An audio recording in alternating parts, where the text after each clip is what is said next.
Hey, we're heading out on the bay today, and the new federal law took effect April 1st of this year.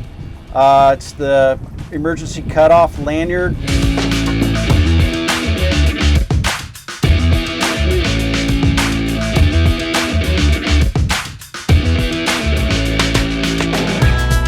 On boats under 26 feet. This is a 2302 Nautic Star. So Nick's got the cord hooked up here. So if he were to get launched off this seat, or something happens, hits a wave wrong, or for whatever reason, and he falls out, that's what happens. The clip comes out, this little button snaps in and shuts your engine off. So at this point, he's just got to put the throttle back into neutral to restart, and he rehooked the lanyard up. Now he's going to pop the key.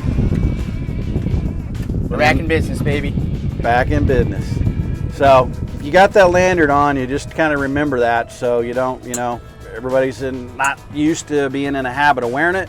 So you get up and you walk away, just, be prepared for that engine to shut down. So everybody be safe out there on the water. Thanks for watching.